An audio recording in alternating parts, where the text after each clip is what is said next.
invitar mientras tanto que abra su Biblia en el Evangelio según San Marcos, capítulo 2. Evangelio según San Marcos, capítulo 2. Vamos a continuar con esta serie que iniciamos hace unas cuantas semanas, que se titula Jesús sana. Y este va a ser el tema número 3 de esta serie, que se titula Jesús sana a un paralítico. Y vamos a leer Marcos capítulo 2, versículos del 10 al 11. Cuando ya lo tenga, diga, ya llegué, ya lo tengo, ya estoy ahí. O amén, si es más tradicional.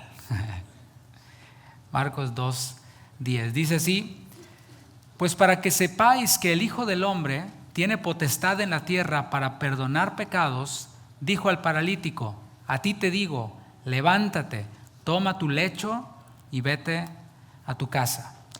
Bueno, en esta serie que iniciamos, como decía, hace 2 semanas, estamos viendo cada ocasión en la que el Señor Jesús sanó a un enfermo. Es lo que vamos a estar viendo en esta serie.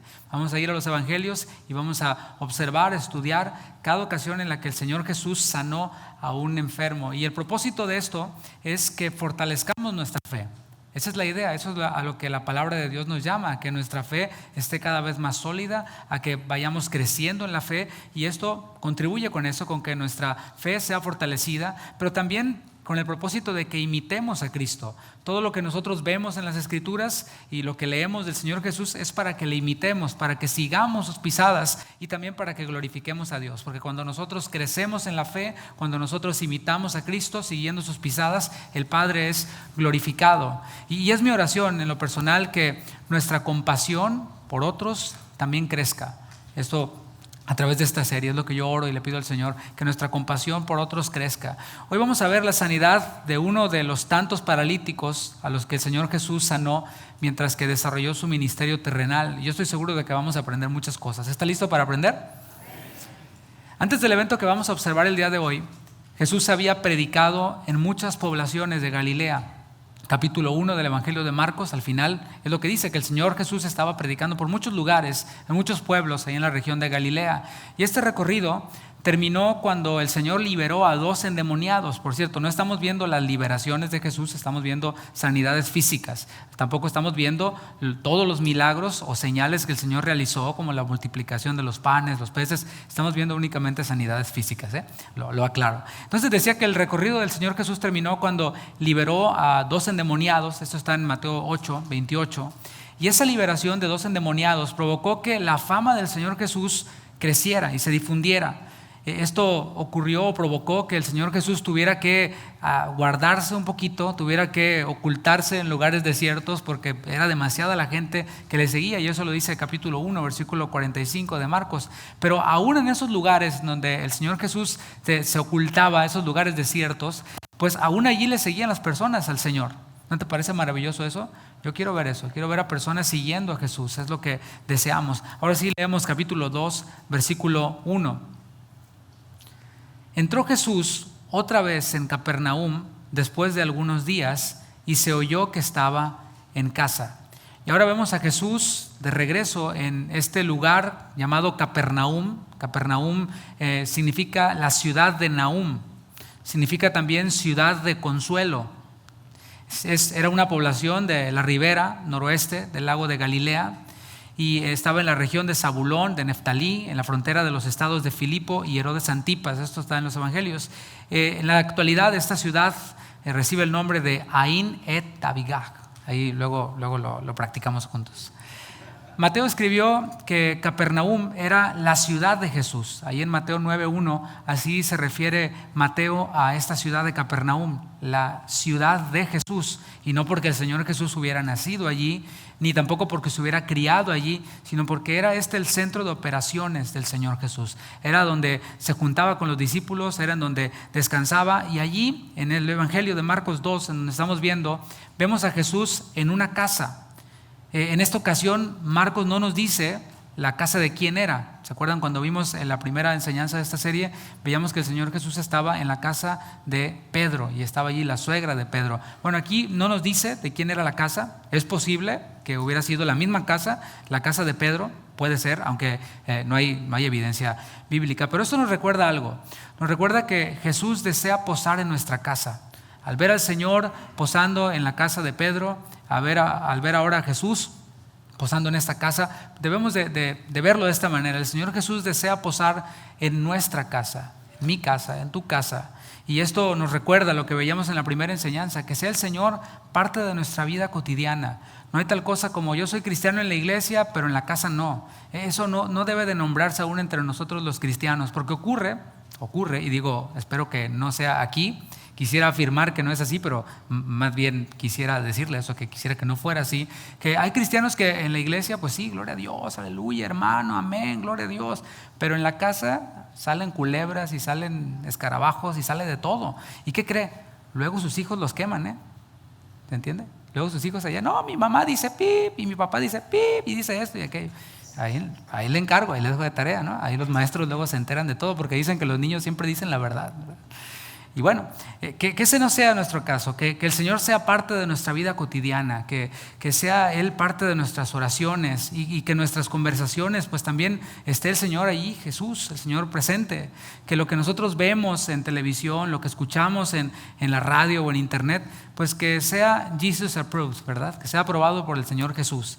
Eso que estoy escuchando, ¿lo escucharía el Señor si estuviera en mi casa? O sea, si realmente yo creyera que estuviera en mi casa, aunque está ciertamente en nuestra casa. Pero hay quienes no lo toman en cuenta, como decía. Hacen de cuenta que Jesús no está ahí realmente. Pero si lo tuvieras ahí enfrente, físicamente junto a ti, ¿pondrías esa serie de Netflix en donde salen todos los descuartizados y dicen un montón de malas palabras? Y aunque sean en inglés, es que es en inglés, pues sí, pero bien que sabes lo que significa esa palabra en inglés, ¿verdad? Hay quienes se cuidan del pastor, ¿no? Y viene el pastor y limpian la casa y todo maravilloso y ya sabes, nada de decir esas palabras, ¿no? Y vienen entrenaditos, lo tienen a los hijos, ¿no? Pero se cuidan del pastor o de los hermanos. Sin embargo, mis hermanos, si el Señor Jesús está en nuestra casa y sabemos que es así, pues debemos de considerar lo que vemos, lo que hacemos, lo que hablamos.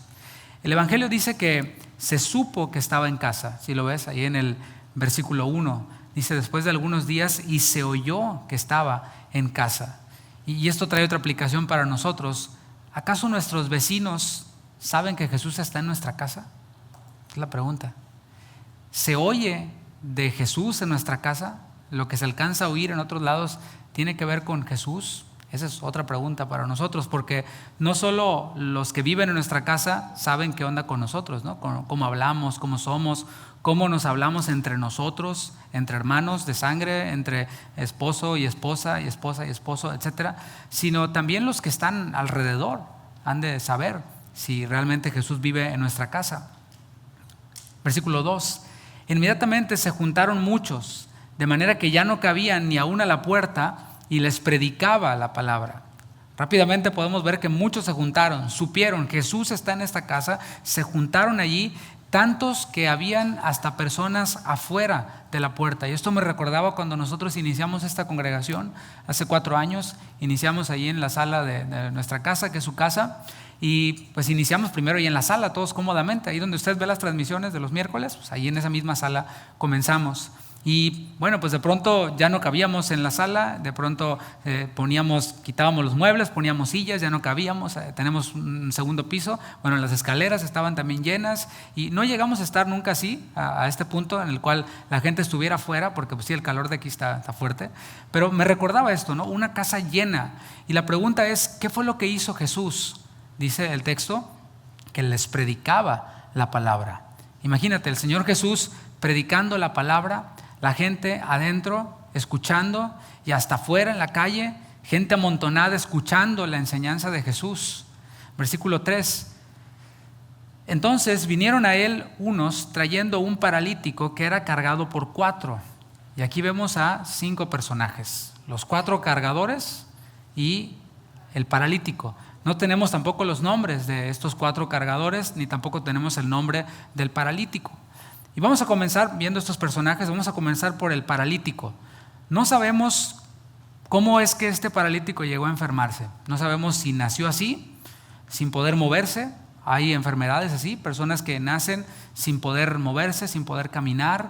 Otras por algún accidente, como fue el caso de un personaje bíblico llamado Mefiboset, que aparece ahí en 2 de Samuel capítulo 4, el cual era cargado por su nodriza, por su nana, y se le cayó a la nodriza y quedó Mefiboset paralítico. El hecho es que ya haya sido que nació así, o que se le cayó a alguien, o que tuvo un accidente, es que estaba imposibilitado para moverse por sí mismo. Él mismo no podía moverse, no podía ni ayudarse siquiera un poquito, por eso necesitaba de otros para que lo movieran.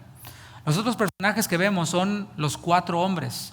En los 4 evangelios que registran este evento, no se dice que hayan sido amigos, porque existe este dicho de que estos 4 que llevaban al paralítico eran sus amigos. Sin embargo, eso no aparece en las Escrituras. Y no es nada malo que digamos que eran sus amigos. Lo que quiero recalcar es que no dice la Escritura que eran amigos. Pero al ver el texto y al ver lo que ellos hicieron por él, pues podemos afirmar que eran sus amigos, porque es lo que hace un amigo, hace lo que hicieron ellos. Nosotros vivimos en un mundo caído. Dice la palabra que el mundo está bajo el maligno. En este mundo en el que nosotros vivimos, piénsalo, la gente busca a otras personas por interés. Eso es así. Y más en este país. En mi país era diferente en aquel tiempo. Ahora pues ya no sabes si estás allá o estás acá. Es casi todo igual. Pero el punto es de que en este mundo en el que vivimos se buscan a las personas por interés. Si me convienes, eres mi amigo. Si me sirves para algo de mis propósitos, de mis agendas, eres mi amigo. Y así funciona este mundo, a través de relaciones humanas, como le dicen. Pero este paralítico, como podemos ver, no tenía nada que ofrecerle a nadie. Es más, era una carga para otros, literal, era una carga para otros, porque tenían que ayudarlo a moverse. Y ellos, estos 4 amigos, pudieron ver la necesidad de este paralítico, y no solo vieron la necesidad, porque a veces así somos, vemos la necesidad y decimos, uy, qué mala onda, ay, qué feo, pobrecito. ¿Sí? ¿Cuántos han dicho eso? Vemos la necesidad, o sea, estamos dándonos cuenta de la necesidad, pero ellos no solo vieron la necesidad, sino que tuvieron compasión. Diga compasión. Tuvieron compasión de su amigo, y estos amigos lo llevaron hasta donde estaba el Señor Jesús. No sabemos tampoco si fue el paralítico quien les dijo a sus amigos, hey, sé que Jesús está en la ciudad, llévenme con él. No sabemos eso. Tampoco sabemos si ellos, los amigos, le dijeron al paralítico, Jesús está en la ciudad, está en una casa y él te puede sanar. No lo sabemos. El hecho es de que ellos vieron la necesidad, tuvieron compasión y llevaron a su amigo hasta donde estaba el Señor Jesús. Esos amigos se unieron, es lo que podemos ver. Una sola persona es muy difícil que cargue a otra, a no ser de que la persona pues esté muy livianita, pero podemos ver que eran 4. Vemos a 4 amigos unidos para poder llevar a este paralítico a donde estaba el Señor Jesús. ¿Te imaginas a los 4 cargando a su amigo con todo el lecho, con todo y camilla? Y no era como en este tiempo de que pues, en Facebook ves dónde va a ser el evento, o lo ves en los billboards. No había. Ellos más bien iban como siguiendo para dónde se movía la gente, y para allá iban, y quizás allí cargando a su amigo preguntaban, hey, ¿dónde está Jesús? ¿Dónde está Jesús enseñando? ¿Cómo podemos llegar? Y ya le decían, no, mira, llegas a la esquina y dobles a la izquierda. Y si eran de la frontera, le decían, le das para allá, y luego le das para allá, y luego le das para allá. No te dicen ni izquierda, derecha, te dicen para allá o para allá. Tienes que ver para dónde es para allá. Saludos a los de la frontera, Dios les bendiga. Pero imagínatelos preguntando, ¿dónde está Jesús? ¿Dónde está Jesús? Y en el mundo podemos ver nosotros a estos amigos por un lado, pero por otro lado, ¿cómo eran tus amigos del mundo? Si es que anduviste en el mundo. Si no has estado, joven, no te lo recomiendo. No necesitas probar la basura para saber que no sabe bien, ¿verdad? Pero si estuviste en el mundo, ¿cómo eran tus amigos en el mundo? ¿A poco no eran así? ¿Dónde va a ser la fiesta? Vámonos. Compadre, es que no tengo dinero. No, yo disparo, compadre. Hoy por usted, mañana por mí, y así. Y no, pero va a ser en San Antonio, vámonos. Y no, pero ya es tarde. Allí no habían límites. Así son los amigos del mundo, que cuando no tienes hasta te invitan al vicio para irte de parranda. Ahí sí sobran los amigos. Pero aquí estamos viendo un principio básico de amistad. Nosotros debemos de ser primero amigos. Dice la palabra, el que quiera tener amigos ha de mostrarse amigo. O sea, para esperar tener amigos, primero nosotros debemos de modelar esa amistad, debemos de ser amigo para otro. Así que si tú eres de aquellos quienes dicen, no tengo amigos, la palabra te dice, tú sé amigo. Sé ese amigo que tú quisieras para ti. Pero la palabra no se queda allí. La palabra nos enseña, por lo menos aquí, que aquellos quienes están dispuestos a ayudarnos sin ningún interés, esos son nuestros amigos. Así que nosotros seamos de esos quienes estamos dispuestos a ayudar a otros sin ningún interés. ¿Y cómo podemos ver esta amistad? A 4 amigos llevando a alguien necesitado hacia Jesús, llevando a su amigo a Jesús. Y los vemos a ellos gastando de sus fuerzas, gastando de sus recursos para poder llevar a sus amigos o a su amigo a Jesús. En Juan 15:15 el Señor les dijo a sus discípulos, miren, ya no les voy a llamar siervos, sino amigos. Pon atención porque está Jesús hablando de amistad. Ya no les voy a llamar siervos sino amigos, porque el siervo no sabe lo que hace su señor. ¿A poco tu jefe te dice, me voy a ir temprano, No, no te dice, se va temprano. Tú le tienes que decir a tu jefe, me voy a ir temprano hoy, etc. Pero el Señor Jesús le dice, el siervo no sabe lo que hace su señor, pero yo los voy a llamar ahora amigos. ¿Por qué? Porque las cosas que oí de mi Padre se las he dado a conocer. Ese es el principio de amistad. Empieza por ser un amigo que está dispuesto a llevar a otros a Jesús. Está dispuesto a ser un amigo que está dispuesto a hablarles a otros de Jesús. ¿Cómo sé si alguien es mi amigo? ¿O cómo sé si alguien es buen candidato para ser mi amigo? Si me lleva a Jesús, si me habla de las cosas que oyó del Padre. ¿Oyeron, jóvenes? En la escuela tienen compañeritos, son tus compañeros, es todo. Cuando sales de high school, después haces tu vida y ni te acuerdas. ¿Cómo se llamaba el Pecas o el Pancho? No te acuerdas de esas cosas. Y los buscas en Facebook y le pones el Pecas y no sale, ¿no? El Piojos tampoco sale, ¿no? Pero amigo, lo que podemos ver en la Escritura es aquel que nos lleva a Jesús, aquel que nos habla lo que ha oído de Dios. Versículo 4. Y como no podían acercarse a él a causa de la multitud, descubrieron el techo de donde estaba y haciendo una abertura, bajaron el lecho en que yacía el paralítico. O sea, cuando ellos llegaron allí, a este lugar, a esta casa, se encontraron con un obstáculo. ¿Cuál era este obstáculo? Había mucha gente, había una grande multitud, dice el texto. Y no sé si tú has estado en un lugar en donde hay una gran multitud y vas con permiso, ¿si has estado así? En Riverwalk, en San Antonio, ahí está lleno siempre, ¿no? Y vas con permisito, y hace mucho calor y es complicado ir tú solo. Ahora imagínate cargando una camilla con un paralítico y con otras 4 personas. Complicadísimo, había un obstáculo aquí, les impedía a ellos moverse libremente para cumplir con el objetivo.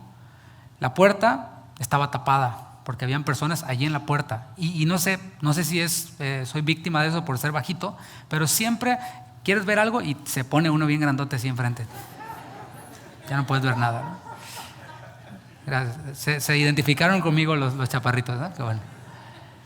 La puerta estaba tapada, no podían pasar, y así nos ocurre a nosotros. Pareciera como que cuando deseamos hacerle el bien a otros, todo pues se está complicando. ¿No te ha pasado? Hace unas semanas fuimos con el pastor Juan a visitar a una persona en el hospital y llegamos y nos metimos al estacionamiento en el centro médico. Ya ves cómo están estos estacionamientos que tienen como 20 pisos y no encontramos estacionamiento. No había. Y yo hasta declaré y decreté, como en el libro del profeta de aquí, que iba a encontrar lugar y no encontrábamos lugar. Y reprendimos el espíritu de no parking y pues, no, tampoco pasaba nada, ¿no? Así que tuvimos que irnos hasta otro edificio y caminar en el calor para poder llegar ahí. O sea, nos encontramos con un obstáculo y esto fue lo que ocurrió allí, porque quizás tú piensas, bueno, es cierto, voy a hacer lo que dice la palabra, lo que está predicando el pastor, voy a llevar a otros a Jesús, y piensas como que todo te va a parecer así, ¿no? Te va a parecer al que vas a llevar, vas a ir así en limusina y todo bonito, ¿no? Como que el Señor te está aplaudiendo por lo que estás haciendo, pero no, aquí vemos cómo cuando tratamos de hacer el bien a otros pueden haber obstáculos. Y esos amigos tuvieron una opción, pudieron decir, bueno amigo, pues ni modo. Ves que tuvimos la intención de llevarte con Jesús, pero pues mira cómo está la multitud.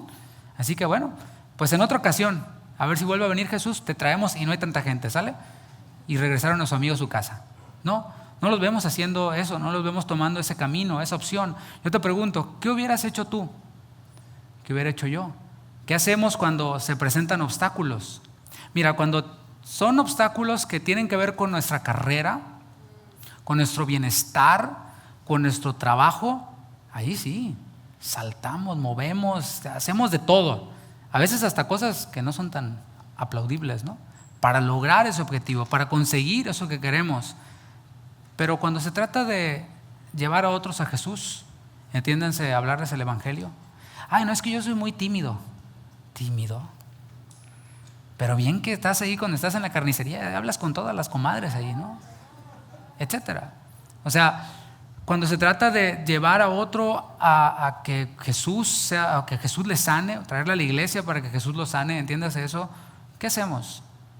Honestamente, a veces actuamos así, como este ejemplo que digo. Pues, ni modo, no se pudo, no hubo chance, no hubo oportunidad, y como que lo menospreciamos. Cuando oramos por alguien y no se sana, a veces lo que decimos es, pues no era la voluntad de Dios que se sane. Dijeron, nomás oraste una vez, brother. No era la voluntad de Dios. Y nos vamos de volada, agarramos a Job. No, mira, Job dijo: Jehová dio, Jehová quitó, es el nombre de Jehová bendito. Y ni modo, así, ni modo, mi Job, ahí te quedas con tu enfermedad. A veces así somos. Vamos a leer de nuevo qué es lo que hicieron ellos, ahí en el versículo 4, en la segunda parte. Descubrieron el techo de donde estaba y, haciendo una abertura, bajaron el lecho en que yacía el paralítico. ¿Qué te parece? Esa fue la opción que ellos tomaron. No dijeron, ni modo, vas a estar como Job, y pues ahí glorifica, Dios se quiere glorificar con tu enfermedad. Eso es algo que ocurre, mis hermanos. Mira, en aquel tiempo las casas no te las imaginas como las casas de hoy en día. Dice en la historia, cuando revisas todos los contextos históricos, cómo eran las casas en tiempos de Jesús. Las casas grandes como esta, en donde Jesús estaba predicando, tenían un aposento. ¿Te acuerdas del aposento alto? O el aposento en donde el Señor Jesús tomó la cena, la Pascua con sus discípulos. Era como un segundo piso, el cual tenía un acceso por fuera. En la parte de afuera tenía una escalera y podías llegar a este aposento. Así que ellos seguramente usaron esta escalera, llegaron hasta el aposento, accedieron hacia el techo, y dice que ellos hicieron una abertura. Los techos de ese tiempo eran de vigas y de bloques de madera, rellenos de barro, rellenos de ramas. No era concreto ni era una madera sólida, sino que era solamente las vigas y estaba relleno con lodo y con ramas. Así que no era muy complicado tampoco hacer una abertura en el techo. Así que ellos, lo que podemos ver es que se las ingeniaron para acceder al techo y comenzaron a romper las tejas, como le llama Lucas en Lucas 5:19, le llama así, que eran tejas. Y como podemos ver, esto requería un esfuerzo extra. Se tenían que mover un extra. Yo creo, no sé tú, a lo mejor estás de acuerdo conmigo, que ya estaban cansados de donde venían, ir cargando al paralítico. O sea, está bonito, ¿no? Lo levantas, no pesa, pero ya ir cargando con ese peso por un ratito, ya empieza a doler la espalda, ya empieza a doler todo. Está la multitud, ok, vamos, ahora lo suben, y llegan allí, hacen el hoyo y luego lo empiezan a bajar. Algunos creen que lo bajaron con cuerdas. ¿Cómo podemos aplicar esto a nuestra vida? Bueno, si tenemos algún amigo, algún familiar enfermo, no nos limitemos a decir la mentira cristiana más dicha: voy a orar por ti. Y ya se la sabían, ¿verdad? Porque ¿no será que serán culpables de eso? No, yo voy a orar por ti, y luego ni oras. Esa es la mentira más dicha entre cristianos, aparte de algunas cosas que luego cantamos, ¿no? Pero ¿cómo podemos aplicar esto a nuestra vida? No solo decir voy a orar por ti, oremos por la persona. Y hay veces que está allí la persona enferma y le decimos voy a orar por ti. Ora por esa persona allí mismo. ¿Qué te lo impide? Ay, es que estamos en Walmart. Ay, luego ves en Walmart a dos hombres besándose uno con otro y eso no les da pena. ¿Qué nos va a dar pena a nosotros orar por otra persona allí mismo? No, es que el pastor, no soy el pastor. No tienes que ser pastor para orar por otra persona. Dice la palabra que oremos los unos por los otros, y lo dice en el contexto de Santiago 5. Así que hay que superar esos obstáculos. Uno de ellos, el que estoy hablando ahora, es la vergüenza. Ese es un obstáculo que nosotros mismos nos ponemos. Vayamos hasta donde está la persona, oremos por esa persona, claro, si es posible. Vayamos y oremos hasta donde está esa persona. ¿Y qué pasa si no se sana? Pues si no se sana, traigamos a esas personas a la iglesia y oremos por las personas aquí, todos juntos, entre muchos. Y si no se sana, pues insistamos y sigámosle trayendo ante el Señor Jesús hasta que el Señor nos diga, pues que te baste mi gracia. Pero como he mencionado otras veces, eso ocurrió una vez con el apóstol Pablo. Le dijo, bástate mi gracia. Y allí fue cuando Pablo dejó de orar. Dijo que ya no voy a orar más. Pero vemos esta insistencia en la Escritura. El Señor no se va a ofender, porque nos han hecho creer que si insistimos, si oramos fervientemente una y otra vez por un enfermo, es como que estamos tratando de manipular a Dios. Eso es lo que se nos ha hecho creer. O sea, sí hay una doctrina de decrétalo y toda esta palabra de fe y todo eso. Y allí sí vemos a personas que de plano le dan órdenes a Dios y dicen, voy a ayunar para que Dios me responda. O sea, ¿en serio crees que, ay, mi hijito no ha comido, no, ahora sí le voy a responder? No, hermanos, no es así. El ayuno es para humillarnos. Es para humillarnos delante de Dios, para buscar su voluntad. No es para conseguir algo de parte de Dios. Eso no está en la Escritura. Pero vemos cómo si hay personas que tratan de manipular a Dios de esta manera, y a veces por no querer vernos así, caemos en esto otro, de ni modo, Job, este es Job, Dios no lo quiere sanar. Ya no voy a orar porque no se vaya a molestar Dios, no vaya a estar yo pareciendo como que lo estoy manipulando. Y hay quienes, si insistimos, si nosotros oramos fervientemente por una persona con ganas de que se sane, nos comparan con los que decretan, con los que le ordenan a Dios. Pero hacer eso es algo que no es genuino. O sea, el acusar a alguien que ora insistentemente por otra persona, sin decretar, sin gritar, sino que ora fervientemente y que ora insistentemente, acusarlo de ser de los que decretan y de todo esto es hacer culpable a alguien por asociación. Aquí de lo que estamos hablando es de movernos, así como estos 4 amigos, de movernos para hacer el bien, para que una persona reciba sanidad. Es lo que estamos viendo aquí. Y Jesús no le llamó a eso manipulación. No dijo el Señor, qué manipuladores estos. No, sí, de seguro son de la doctrina de quién sabe cuál. No, vamos a ver qué fue lo que hizo el Señor. Versículo 5. Al ver Jesús la fe de ellos, no vio manipulación, vio fe. El Señor calificó estas acciones de estos amigos como acciones de fe. Eso es una acción de fe, el moverse. Cuando no pensamos en nosotros mismos, diciendo, no, es que me voy a ver muy, quién sabe cómo, me voy a ver muy pentecostal, a lo mejor no. ¿Sí? Eso es pensar en mí mismo. Pero cuando no pensamos en nosotros mismos, sino que pensamos en otros, esa es una acción de fe, estamos manifestando fe. Cuando pensamos en lo que necesita la otra persona, cuando pensamos en que esa persona lo que necesita es un encuentro con Jesús, estamos manifestando fe. Cuando llevamos a esas personas al Señor Jesús, estamos manifestando fe. Es lo que estamos observando en el texto. No estoy leyendo el libro de alguien más, ni estoy diciéndole mi opinión. Es lo que estamos viendo en el texto. Cuando hacemos un esfuerzo y otro esfuerzo para que alguien llegue a Jesús, manifestamos fe. Santiago capítulo 2, versículo 14. Si me acompaña allí, Santiago capítulo 2, versículo 14. Estamos hablando de ¿qué? De fe relacionada con acciones, con insistencia, con saltar obstáculos. Santiago 2:14, y vas a ver cómo es la antítesis de voy a orar por ti y no oro. Vas a ver cómo es la antítesis de bueno, ni modo, Dios no te quiere sanar. Hermanos míos, ¿de qué aprovechará si alguno dice que tiene fe y no tiene obras?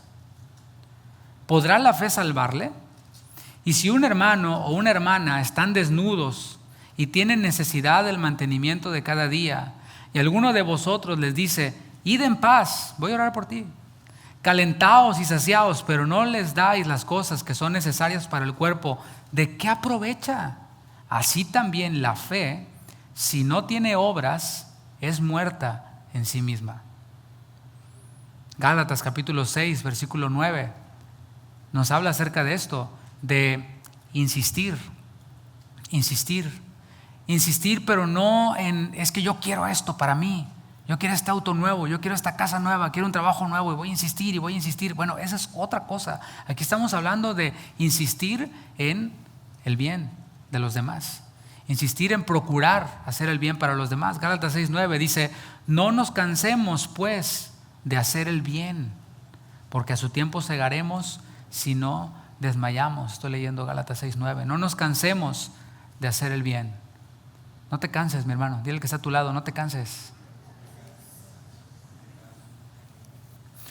Ahora, si tú aún después de escuchar todo esto y de verlo en la Escritura, cómo son las acciones de fe en beneficio de otra persona, y tú dices: no, yo me quedo así y oro por las personas, Señor, si es tu voluntad, sánalo, pero yo creo que no es, entonces ni modo, te quedas, Job.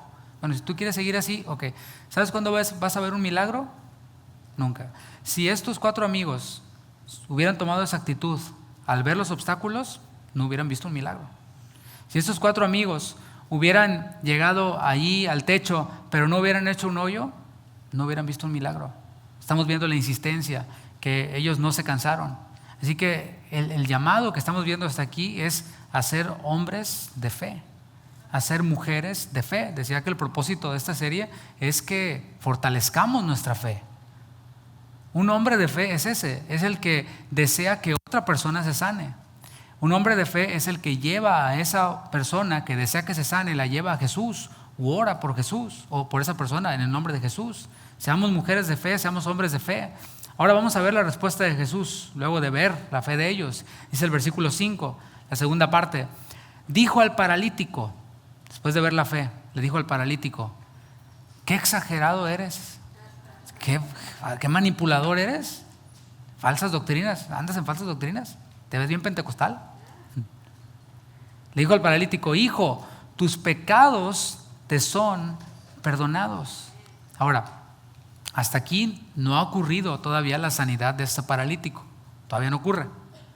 ¿Qué fue lo que recibió? Primeramente, recibió el perdón para sus pecados. Es lo que recibió. El Señor le está diciendo: hijo, tus pecados te son perdonados. Ahora, no queremos irnos a otro extremo de solamente sanidad y de presentar a Jesús solo como sanador, aunque sí se llama esta serie Jesús sana, sí sana, pero debemos de recordar, no irnos del otro lado, que lo más importante para una persona es el perdón para sus pecados.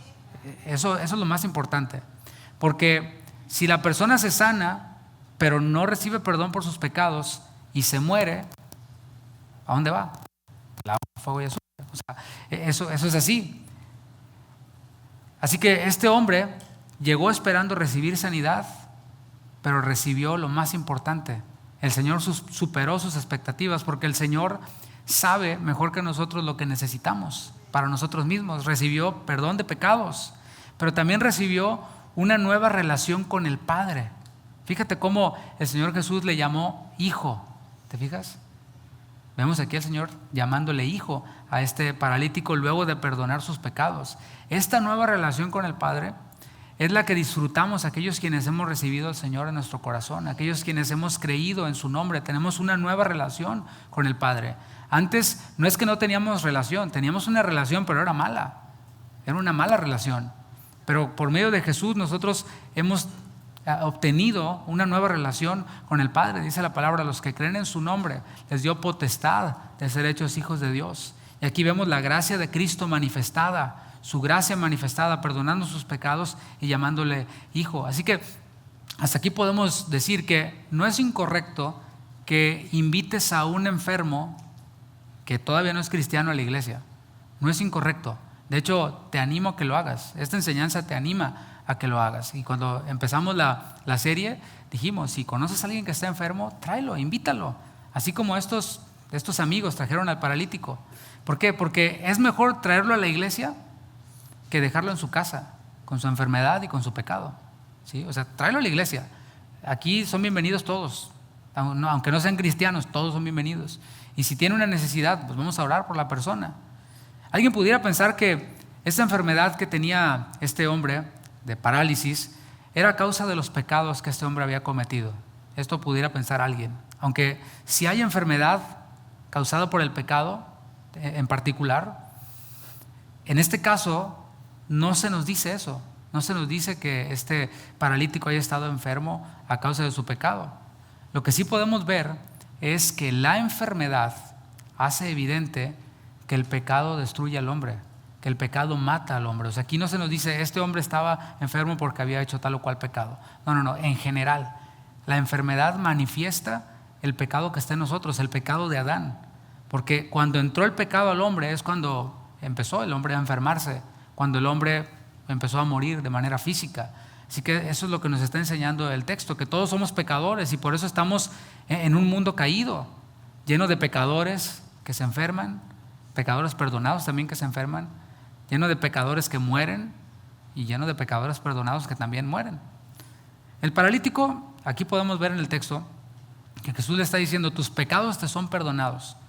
Pero no vemos aquí al paralítico diciendo, espérame Jesús, espérame. Yo no soy pecador. Yo me porto bien. ¿Te has topado con personas así? O a lo mejor tú fuiste uno de esos, ¿no? Que cuando te presentaron el evangelio y te hablaron de perdón de pecados, dijiste, no, yo no soy pecador. Digo, compárame con el Chapo Guzmán, soy un angelito, de pecador no tengo nada. ¿Sí?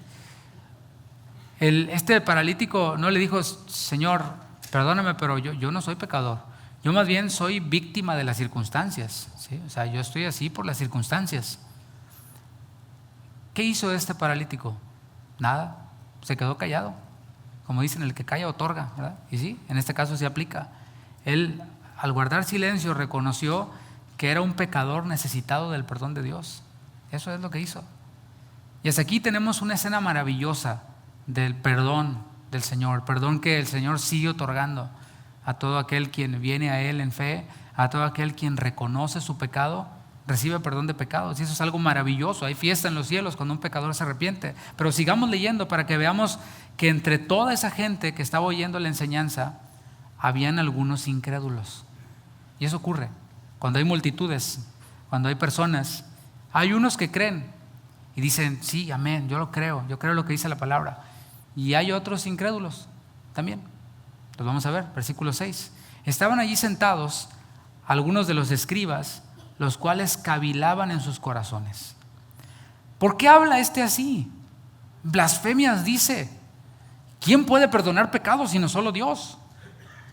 Y yo me pregunto, ¿acaso habrá aquí entre nosotros algún incrédulo? Puede ser que sí. Que digan, es lo que dice el pastor. Estos escribas estaban oyendo la enseñanza de Jesús, porque acuérdate que Jesús estaba enseñando. Y estaban ahí esos escribas en primera fila, juzgando la enseñanza de Jesús, pero no como para aprender, para aplicarlo a su vida, sino para descalificar. Y vemos ahora también a esos escribas quienes vieron lo que hicieron, vieron este acto de fe, y seguro fueron de los que dijeron, qué ridículos estos, mira lo que están haciendo, tiradero aquí, qué desorden. Pues fue un desorden, ¿no crees? La enseñanza se interrumpió. Ellos estaban ahí viendo todo esto sin reconocer quién era Jesús, sin reconocer el perdón de Jesús, pero lo estaban haciendo, acuérdate, en su mente, en su interior. Y hay personas así, que limitan la enseñanza únicamente a lo intelectual, hasta allí. Sí lo leo, sí busco una buena hermenéutica, pero solo hasta lo intelectual. Esos escribas en su interior estaban cuestionando a Jesús, estaban siendo o siguiendo una fórmula escritural que era correcta. Es verdad, solo Dios puede perdonar pecados. O sea, su fórmula escritural era correcta. Pero estaban pasando por alto que el mismo Dios estaba frente a ellos. Ellos decían, no, solo Dios puede perdonar pecados. Sí, mi hijo, pero Dios está frente de ti. Y así son, los que se creen muy eruditos terminan llamando blasfemo a Cristo. Otros, defendiendo su doctrina intelectual, doctrina de hombres, terminan llamando charlatán al mismo apóstol Pablo. El decano de un instituto bíblico, de un seminario bíblico, es decano de educación en español, es profesor de exposición bíblica de este popular seminario en California. Recientemente en una conferencia que hubo, llamó así literalmente charlatanes a todos los que no pueden sanar siempre a los enfermos. Así dijo, los charlatanes que no pueden sanar a todos los enfermos. Así. Y por eso digo, es un profesor de exposición bíblica y es decano de educación en español bíblica. Los charlatanes que no pueden sanar a todos los enfermos. Bueno, querido decano, querido profesor de exposición bíblica, Pablo no sanó a Trófimo. Entonces, siguiendo tu manera de pensar, Pablo es un charlatán. Jesús en Nazaret no pudo hacer muchos milagros, solo sanó unos pocos enfermos. Es un charlatán Jesús, según este decano. El Señor Jesús en el estanque de Betesda, de una multitud de enfermos, sanó solo a uno. Entonces Jesús es charlatán, según él. Lo que estoy tratando de hacerte reflexionar, mi hermano, mi hermana, es que no todo lo que nosotros leemos en los comentarios bíblicos o que viene de los decanos o de los teólogos, etcétera, debe ser tomado como inspirado por Dios. No, amén, porque así lo dijo el Señor Él es un erudito. Bueno, puede decir misa, decía mi abuelita. La cosa es si concuerda con la Escritura. Pablo, como dije, no sanó a Trófimo, lo dejó enfermo en Mileto. Le dijo, ¿sabes qué? Pues ya oré por ti, pues ni modo, ahí te quedas, brother. Yo tengo que seguir. Volviendo con los escribas de la Biblia, vamos a dejar a un lado los escribas modernos y vamos a centrarnos en estos. La revelación de que Jesús es Dios no proviene del intelecto. O sea, todo lo que nosotros vemos en la Escritura no proviene del intelecto. ¿Cuántos dan gracias a Dios por eso? Porque hay algunos, yo sé que brillantes en la escuela, la verdad. ¿Para qué más que la verdad? Pero habemos otros que de plano no éramos brillantes para nada en la escuela. Que así reprobamos hasta primero de primaria, ¿sí? Pero no era lo nuestro, así lo de las letras y menos los números, no. Pero gracias a Dios porque esto, mis hermanos, no es de intelecto. Esto es lo que el Espíritu le revela a aquel quien viene dispuesto al Señor. Y a lo mejor tú te has dado cuenta y dices, no, pues yo para leer nada, pero cuando te dispones, ¿a poco no el Señor te habla? ¿A poco no te revela cosas que son difíciles de entender según tu criterio? Porque para otros puede ser, no hombre, eso está bien sencillo, eso es de escuela dominical, pero para mí no. Y la verdad no lo hubiera podido entender, pero lo estoy entendiendo, porque estas cosas se disciernen por el Espíritu. El Espíritu nos revela estas cosas. La revelación de que Jesús es Dios, repito, no proviene del intelecto. ¿Por qué? ¿Por qué digo esto? ¿Cuál es el respaldo bíblico que tengo para darte? Bueno, cuando Pedro declaró en Mateo 16, tú eres el Cristo, el Hijo del Dios viviente, ¿sí? Esa era la declaración de Pedro. Esto es lo que no podían ver estos escribas. Los escribas decían, ¿quién puede perdonar pecados sino solo Dios? Está blasfemando Ellos veían a Jesús como un blasfemo. Pero Pedro, un pescador, ¿sí? Que olía a pescado, decía, tú eres el Cristo, el Hijo del Dios viviente. Y el Señor le dijo a Pedro, híjole, qué inteligente eres, Pedro, ¿eh? Te volaste la barda. Qué bárbaro. Pedro Einstein te vamos a llamar. No, le dijo, a ver, bienaventurado eres, Simón. O sea, lo alabó. Le dijo, qué padre, bienaventurado eres. Hijo de Jonás. O sea, acuérdate que no, eres hijo de vecina, ¿eh? O sea, ¿quién es Jonás? ¿Tú sabes quién es? Nadie sabía quién es. Jonás era X. Eres hijo de Jonás. Esto que acabas de decir no te lo reveló carne ni sangre, sino mi Padre que está en los cielos. Por cierto, aquí nosotros ni en casa de oración somos la iglesia de los supereruditos. No, olvídese. Somos de lo débil del mundo que escogió Dios para avergonzar a los sabios. De eso somos, ¿eh? Si estás buscando tú mi doctorado en teología, mira, te vas a quedar buscando, porque no hay, ¿sí? Yo no conozco ningún pastor de casa de oración que tenga un doctorado. Nosotros no andamos promoviendo eso, ni tampoco estamos presumiendo eso. No estoy diciendo que esté mal, pero estamos viendo cómo es el Señor el que se revela a nosotros. El Padre le revela esto no a los eruditos que buscan llenar su cabeza de información, sino a los que tienen fe en Dios. La fe de Jesucristo no es para los eruditos únicamente, porque si no, unos cuantos nada más recibirían esta fe, sino es para aquellos quienes están dispuestos a obedecer. Mateo 11:25, vemos al Señor Jesús regocijándose por esto. ¿No te parece maravilloso? O sea, el Señor Jesús, ¿te lo imaginas? Saliéndole lo pentecostal al Señor Jesús. Aquí lo vamos a ver, Mateo 11:25. En aquel tiempo, respondiendo Jesús en los paralelos, dice que se regocijó en el Espíritu y dijo, te alabo, Padre, Señor del cielo y de la tierra, porque escondiste estas cosas de los sabios y de los entendidos y las revelaste a los niños. Ahí está.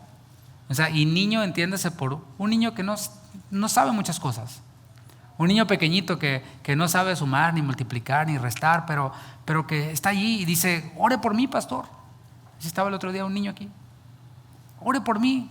O sea, él no entendía si la sanidad era para cesó cuando murió el último de los apóstoles y quién sabe qué dijeron en el seminario y quién sabe cuál, en las conferencias de los expositores de quién sabe qué. No, ore por mí, yo creo que el Señor me puede sanar. Estas cosas, dice el Señor Jesús, las revelaste a los niños. Y Jesús dijo: el que no se hace como niño, no renuncia a todos sus rollos, todas sus cosas que leyó por aquí, por allá, por acá, no renuncia a sus malas experiencias, porque no, es que yo he visto muchos abusos. Por eso, no, yo no creo en eso. Oye, ¿y no han abusado de la enseñanza también? Sí, hay personas que han abusado de la enseñanza bíblica. Entonces, por eso vamos a decir que ya no hay enseñanza bíblica, porque muchos abusan. No. El Señor revela esto a los niños, a los que hacen a un lado todo eso y reciben el reino de Dios. Y reciben lo que el Señor está haciendo, lo que el Señor quiere hacer. Continuamos, versículo 8 de Marcos capítulo 2. Nos quedamos en que estaban estos eruditos con una postura bíblica correcta. Solo Dios puede perdonar pecados, pero ignorando que Dios mismo, el que perdona pecados, estaba frente a ellos. Dice el versículo 8: y conociendo luego Jesús en su espíritu que cavilaban de esta manera dentro de sí mismos, les dijo, imagínatelos, ellos pensando, y de pronto el Señor les dice: ¿por qué caviláis así en vuestros corazones? ¿Qué hubieras hecho tú? Como cuando agarras a tus hijos en una movida, ¿no? Solitos se delatan, ¿no? Saltan. Nomás te volteé a ver y... sí. Bueno, sí, les ha de haber pasado estos, ¿no? ¿Por qué caviláis así en vuestros corazones? Jesús aquí les va a demostrar que Él es Dios. O sea, ellos están pensando, solo Dios puede perdonar pecados. Y Él, al decirles en lo que ellos están pensando, les va a demostrar que Él es Dios. Porque dice la palabra en Jeremías 17:10 que Él es el que escudriña la mente y el corazón en su totalidad. A nosotros, sus hijos, nos puede revelar algunas cosas para un momento específico, con un propósito, como hemos visto, de beneficiar a otros. Pero el Señor conoce todo, mis hermanos. El Salmo 139 lo dice. Dice: Señor, tú me has examinado y conocido. Tú has conocido mi sentarme y mi levantarme. Aún no está la palabra en mi boca y aquí tú la sabes toda. Apenas lo estoy pensando y tú ya sabes qué es lo que voy a decir. Ese es el Dios que tenemos. Solo Dios posee este atributo llamado omnisciencia, el conocimiento de todas las cosas. Versículo 9 les dice: ¿qué es más fácil decir al paralítico, tus pecados te son perdonados? O decirle, levántate, toma tu lecho y anda. A ver, no sigas leyendo. ¿Qué es más fácil?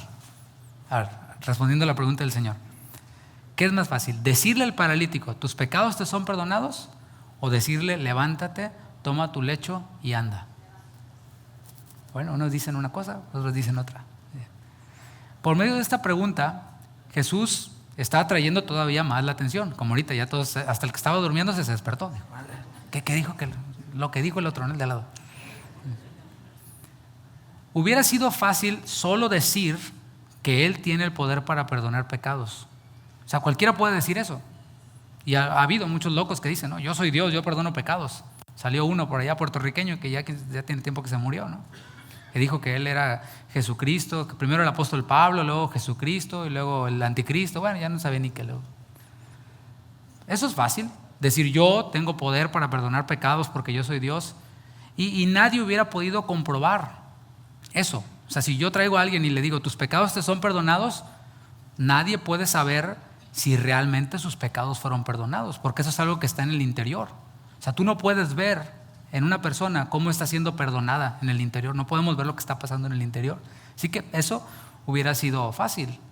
Pero, por otro lado, ordenar al paralítico que se levantara, efectuando sanidad sobre su cuerpo, eso sí iba a ser algo evidente. Eso sí iba a ser algo que, bueno, está diciéndole, levántate, pues se va a levantar. Se tiene que levantar. Eso sí iba a ser evidente.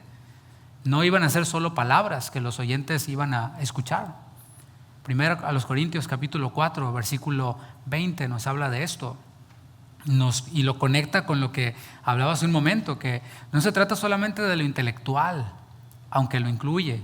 Es necesario que razonemos, que le pidamos al Espíritu que nos revele cosas de la palabra que están allí, que podamos entenderlas bien. Pero no pasa solo por el intelecto, tampoco pasa solo por las palabras. Dice primero los Corintios 4:20, porque el reino de Dios no consiste en palabras, sino en ¿qué? En poder. La pregunta es, ¿el evangelio, que es poder de Dios para salvación, se está viendo en tu vida? ¿Se está viendo en mi vida? ¿En qué? ¿En relación con qué? ¿En relación con nuestra oración por los enfermos? O sea, ¿se está viendo un verdadero evangelio de poder? Es lo que yo estoy tratando de que veamos, mis hermanos, a través de la Escritura. Que nuestro cristianismo no sea un cristianismo todo acartonado ahí, de que no, ya Dios no hace nada. No, ya, eso para los apóstoles. No, si estás enfermo porque Dios quiere que estés enfermo. Y ahora resulta que, a ver, fíjate la manera de pensar de muchos, ¿no? Jesús ya no sana a los enfermos, porque ya eso fue para los apóstoles. Pero cuando se sana uno, dicen, no, fue Satanás el que lo sanó. Ahora resulta que Jesús ya no sana, pero Satanás sí sana. O sea, fíjate la teología de muchos, ¿no? Eruditos. Bueno, el reino de Dios no consiste en palabras, sino en poder. Así que si este paralítico se levantaba, entonces iba a quedar comprobado que Jesús es Dios. No olvidemos el motivo principal por el cual este milagro se va a efectuar. Es por la compasión de Jesús. Acuérdate que le llamó hijo al paralítico. Este es el motivo. Jesús tuvo compasión de este paralítico, le llamó hijo. Vamos a leer cómo ocurrió esta sanidad. Versículo 10. Pues para que sepáis que el Hijo del Hombre tiene potestad en la tierra para perdonar pecados, dijo al paralítico, a ti te digo, levántate, toma tu lecho y vete a tu casa. Aquí Jesús mismo se hace llamar el Hijo del Hombre. Esto a lo mejor para nosotros no significa mucho, pero la profecía en Daniel 7:13 habla de este título, el Hijo del Hombre, que está vinculado a quien representa a Dios como el anciano de días. O sea, tenía un significado para ellos. Aquel quien se llamaba a sí mismo Hijo de Hombre, en el contexto judío, está diciendo que es Dios. Y Jesús cumplió todas las profecías. Esas profecías que los escribas conocían bien, Jesús las cumplió todas. Esa autoridad del Señor Jesús le capacita para perdonar pecados. Esa autoridad al Señor Jesús le capacita para sanar enfermedades. Por eso, luego de perdonar sus pecados, le dijo que se levantara. ¿Por qué? Porque la sanidad ya estaba realizada. No le dijo, pues vamos a ver qué pasa. No, ya está hecho, levántate. O sea, no le dijo, a ver, acomódenmelo, ahorita lo vamos a sanar, una sacudidita. No, nada. Ya está hecho, levántate. Y le dio órdenes concretas. Le dijo, toma tu camilla. Ese lecho en el que venías tú, que era cargado por otros, ahora tú lo vas a llevar como testimonio. Aquí está el lecho. ¿Te lo imaginas? Llevando su lecho. No su leche, su lecho. Llevándolo. Ahí va, como testimonio. Le dice, vete a tu casa. Y eso, mis hermanos, es lo que hace el Señor con nosotros. Los primeros receptores del testimonio de las maravillas que ha hecho Dios en nuestras vidas son los de nuestra casa. No seamos candiles de la calle y oscuridad de la casa. Que los que están cerca de nosotros, en nuestra misma casa, digan, ¿y el lecho de mi papá? ¿Y el lecho de mi mamá? Que puedan ver, aquí está, ya no estoy yo arriba del lecho, ahora yo llevo este lecho, miren, el Señor Jesús me sanó. Les dijo, regresa a los tuyos, ve a tu casa, ve con los tuyos, testifícales. ¿De qué les iba a testificar? ¿Te imaginas de lo que iba a hablar? El Señor Jesús perdonó mis pecados. Y mira, el Señor Jesús me sanó. Eso es la fe simple que nosotros predicamos, mis hermanos. Que tengamos algo para decir. El Señor Jesús perdonó mis pecados. El Señor Jesús sanó mi enfermedad. El Señor Jesús puede perdonar tus pecados. El Señor Jesús puede sanar tu enfermedad. Ahora, ¿dónde está el Señor ahora? Físicamente está sentado a la diestra del Padre, intercediendo por nosotros. Pero el Señor Jesús les dijo a sus discípulos, van a recibir poder cuando venga sobre ustedes el Espíritu Santo. El Señor Jesús dijo, en mi nombre. O sea, no eres tú, no soy yo, no es el pastor, no es el que tiene el don de sanidad, ¿no? Hemos visto que eso no existe. Existen creyentes que reciben dones de sanidades. Reciben el don en ese momento para que una persona se pueda sanar. En el nombre de Jesús. El Señor nos ha dado autoridad a nosotros. Nos ha dado esto para que nosotros podamos en su nombre poner las manos sobre los enfermos y que los enfermos se sanen. Dice el versículo 12. Entonces él se levantó enseguida y tomando su lecho salió delante de todos. Aquí podemos ver la obediencia de ese paralítico, la fe y la obediencia de ese paralítico, porque le dijo levántate y él pudiera decir ¿en serio? No, él se levantó.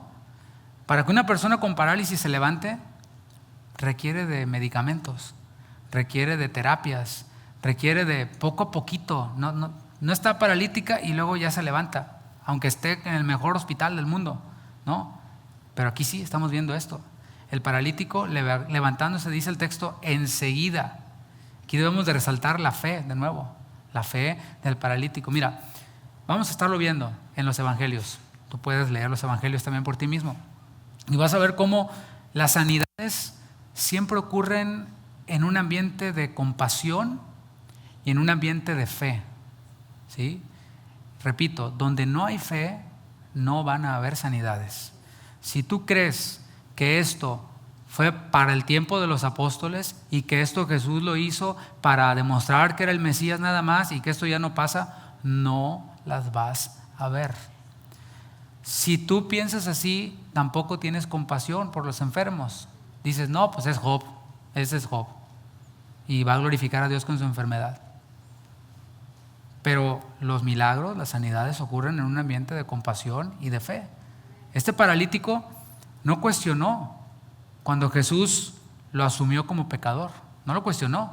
Tampoco cuestionó la orden de Jesús cuando le dijo levántate. Él creyó y obedeció. Se levantó enseguida, tomó su lecho, salió con destino a su casa. Así se ve la fe, mis hermanos. La fe siempre tiene que ver con obediencia. Ahora vamos a ver lo que produce la obra de Cristo en las personas. Mira, continuamos leyendo. Dice, de manera que todos se asombraron y glorificaron a Dios. Eso es lo que producen los milagros, las sanidades. Produce que el hombre reconozca que hay Dios, reconozca que Dios es poderoso. Eso es lo que ocurre. Y eso es lo que nosotros queremos. Y esa es la voluntad de Dios, que Dios sea glorificado. Y dijeron, nunca hemos visto tal cosa. Eso es lo que nosotros deseamos. La obra de Cristo produce que otros se asombren del Dios que nosotros tenemos. Dice el Salmo 40, dice, pacientemente esperé a Jehová y Él me oyó y me hizo sacar del pozo de la desesperación, del lodo cenagoso, puso luego en mis pies sobre peña, enderezó mis pasos y luego puso en mi boca un cántico nuevo, alabanza a nuestro Dios, proclamando las maravillas de Dios. Dice, verán esto muchos y confiarán y temerán en Jehová. Y esto es lo mismo que ocurre. Ese, mis hermanos, mis hermanas, ese es el propósito de los cristianos. No andar ahí peleándonos, no ser escépticos siempre todo, no, y eso qué, no, yo no creo en eso. No, es una vida de fe, sencilla. Sí, esto es lo que hace el Señor. ¿Nunca has visto tal cosa? No, ese es el Dios que yo tengo. Eso es alabanza a Dios. Esta mañana me llamó mi abuela para darme testimonio de que el Señor la había sanado de angina de pecho, cardiopatía es la condición. Hoy no vino el médico, pero eso no se cura. Eso se controla, se trata nada más. Pero el médico le dijo, aquí no hay nada. No, es que yo tenía, no tiene nada. A lo mejor usted nunca lo tuvo, pero aquí no hay nada. Bueno, mi abuelita, que es una viejita de fe, que no se anda con muchos esos rollos de que nada. No, ella, gloria a Dios, hijo, me habló para decirme, cuéntales a los hermanos que el Señor me sanó, que el Señor sigue sanando. Y es lo que sigue haciendo el Señor. ¿Puedes darle un aplauso al Señor? Gracias, Señor. Gracias, Señor. No hay evidencia de que los escribas que consideraban que Jesús era un blasfemo hayan cambiado de opinión. ¿Te fijas? Como aún viendo un milagro, o sea, ese milagro estaba confirmando que Él tenía la potestad para perdonar pecados. Al contrario, vemos en los evangelios a los escribas, a los fariseos, a todo este grupo acusando a Jesús de que todo lo que hacía lo hacía en el nombre de Belcebú. No, echa fuera a los demonios por el poder de Belcebú. O sea, veían Y como eran incrédulos, cuando veían lo que el Señor Jesús hacía, decían, no, eso fue Satanás. Y muchos siguen haciendo eso, como decía hace rato. Se sanó, pues ahí está, ya no tiene angina de pecho. No, fue Satanás. Es lo que hacen muchos. Espero que tú no seas uno de esos. Cuando una persona ha cerrado su corazón, aunque se le demuestre con la Biblia, con señales, con milagros, no va a creer cuando ya ha cerrado su corazón. Por eso el Señor te sigue diciendo, no endurezcas tu corazón, no lo endurezcas. Y eso anula la teoría de que Jesús hizo milagros únicamente para demostrar que era Dios. Pero hay otros quienes creemos en Jesús. ¿Cuántos hay aquí de esos? ¿Sí? Quienes quedamos maravillados de su poder para perdonar pecados. Yo estoy maravillado de mi propia vida y de las vidas de quienes conozco aquí, de cómo el Señor los perdonó, y a quienes cuentan sus testimonios, de dónde el Señor los sacó, de dónde los perdonó. Decimos, gloria a Dios. Sí, el Señor puede perdonar todavía a los adúlteros, a los borrachos, a los homosexuales, todo lo que dice la primera carta a los Corintios. Esto erais algunos, pero ya han sido lavados, ya han sido perdonados, ya han sido justificados en el nombre del Señor Jesús, y nos maravillamos de eso. ¿No? ¿Tú no te maravillas de eso? El otro día me mandaron una foto mía de antes de convertirme y ni me parezco, y qué bueno, estaba re feo. ¿Sí? Pero dice la palabra que el corazón alegra, hermosea el rostro, ¿verdad? Y mi esposa dice que estoy bien guapo.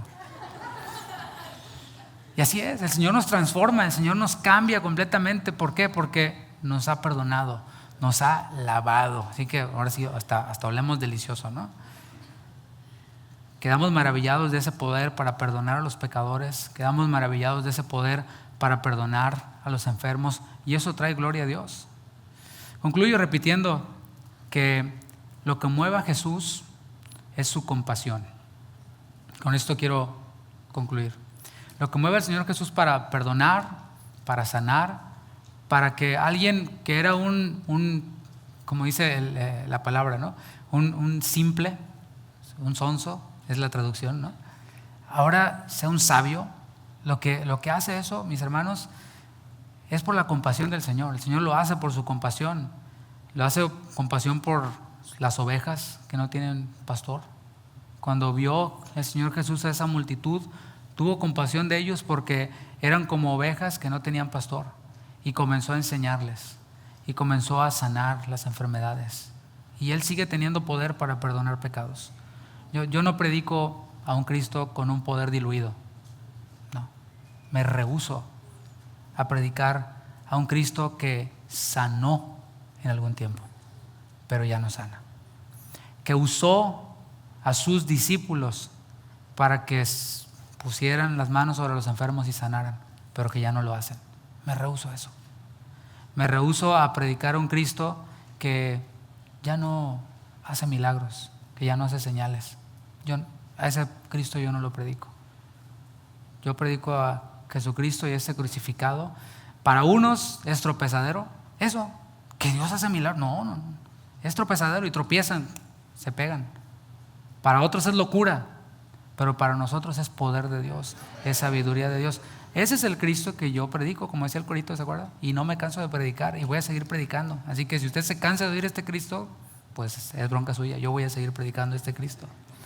Él sigue teniendo poder para levantar a los enfermos. Y si no lo has visto últimamente, bueno, revisa tu fe y vamos a afianzar nuestra fe y vamos a creer que el Señor va a seguir levantando a los enfermos. Yo te invito a que te pongas de pie y vamos a terminar. Voy a aprovechar que tenemos unos minutos más, haciendo primero una invitación. La invitación es esta y tiene que ver con la enseñanza. Sigamos llevando a los enfermos a Jesús. ¿Cuándo fue la última vez que llevaste a un enfermo a Jesús? Tú tienes la respuesta. Bueno, si lo has hecho recientemente, no te canses de hacer el bien. No te canses de llevar a los enfermos a Jesús. Así es el mismo enfermo, síguelo llevando a Jesús para que sea sanado. Pero también le pido que incline su rostro y hacer un llamado, si es que hay alguien aquí, si hay alguien que nos está viendo en las redes sociales, en alguna de las transmisiones, que te esté diciendo ahora, yo quiero conocer a ese Jesús que no es un Jesús diluido, que no es un Jesús debilitado, sino que es el mismo de ayer, hoy y siempre, que perdona pecados, que sana a los enfermos, que manda a la tempestad que se calme y a los vientos que se calmen y se calman. Yo quiero conocerle. Bueno, el Señor está allí dispuesto. El Señor sigue diciendo: el que viene a mí, yo no le echo fuera. Simplemente reconoce que necesitas el perdón de Dios, así como este paralítico. El Señor te quiere decir: tus pecados te son perdonados, pero solo si reconoces que eres pecador, solo si reconoces que hay algo que perdonar. Y puedes decirle: Señor, reconozco mis pecados, reconozco mi pecado de incredulidad, reconozco que tú eres el Hijo de Dios, tú eres el Cordero de Dios que quita el pecado del mundo. Y Señor, oramos. Si tú ya eres salvo, puedes levantar tu voz y unamos nuestras voces y oremos por aquellos quienes hoy están siendo convencidos de pecado y están ahora mismo dispuestos a entregarle su vida a Cristo. Puedes decirle: Señor, sigue obrando salvación en aquellos quienes no te conocen. Sigue obrando en aquellos quienes hoy están reconociendo que son pecadores, están reconociendo su incapacidad para haber hecho cualquier cosa, pero que tienen fe, Señor, que tienen fe en que tú eres el Hijo de Dios, que tienen fe en que tú perdonas pecados, que tienen fe en que tú conoces su sentarse, su levantarse, lo que están pensando, lo que van a decir. Así, Señor, obra en medio de nosotros, Señor, en el nombre de Jesús.